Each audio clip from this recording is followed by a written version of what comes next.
Welcome to Inside PS Vita, an inside look at the future of portable gaming. Coming up in this episode, we take an inside look at social connectivity. The social network features of PlayStation Vita are one of the things that I think is going to set the whole console apart.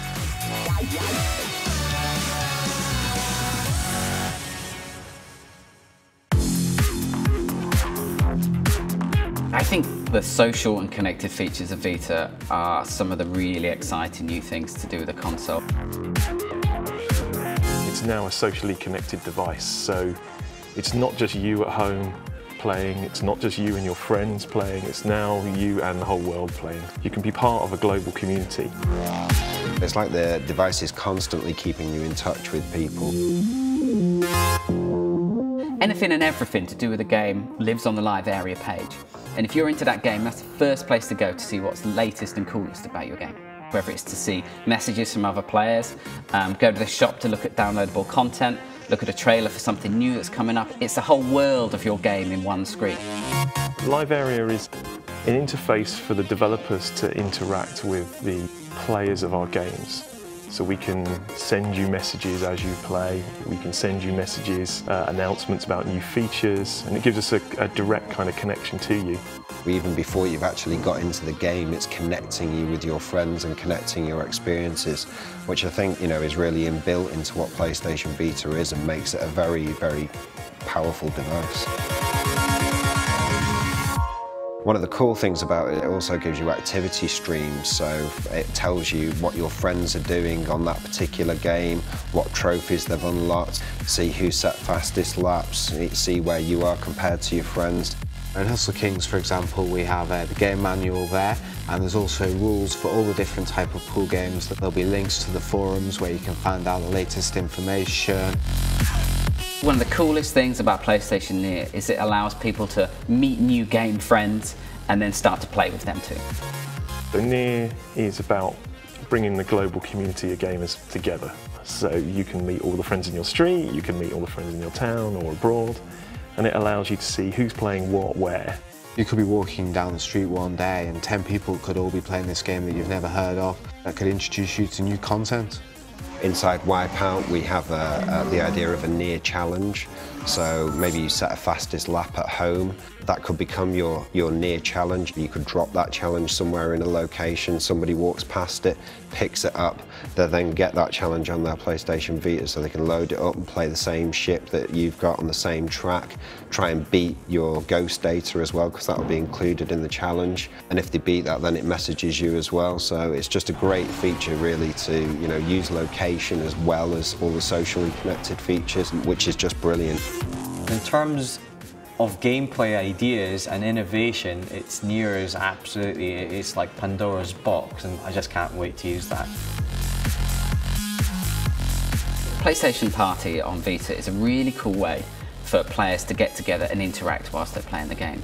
We can all jump into a party and we can all use voice chat and speak to each other, whether it's about the game or about what we got up to on Saturday night. We can be playing different games or we can be playing the same game while we're doing this. If we're all just on the home screen, we can use that to jump into a game together.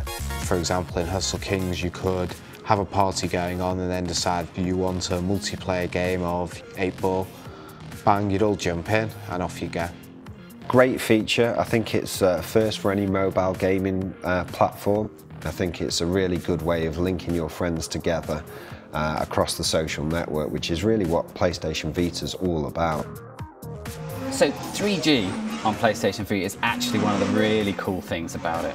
And what it means is, obviously when you're at home with a handheld device, you can connect to your Wi-Fi hotspot and be online. What 3G allows you to do is it takes that connectedness of your game experience anywhere you go. So a simple example of a feature. We have in Wipeout 2048, we have a ghost challenge mode, when you have a leaderboard of all your best friends who've got faster lap times than you. So you've got 5 guys faster than you.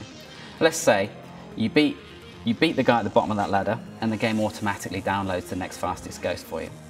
Now, if you were then, back in the day before you had 3G, if you were to go and play the game on the bus on the way to work, you wouldn't be able to continue playing that game mode.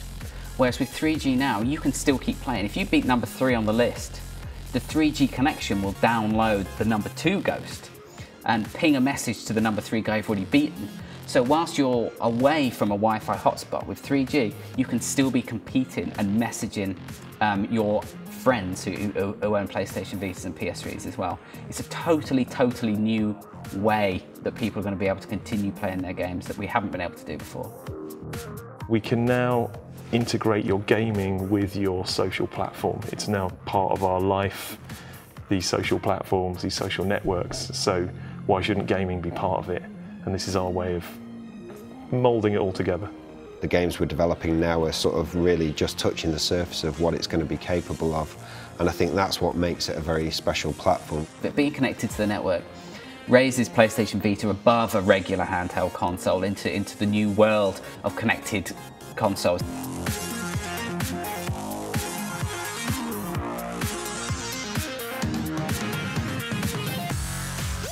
Don't miss the next edition when we take a look at crossplay, only on Inside PS Vita. Players on PlayStation 3 can play seamlessly against players on Vita. This is something which games like Wipeout are doing.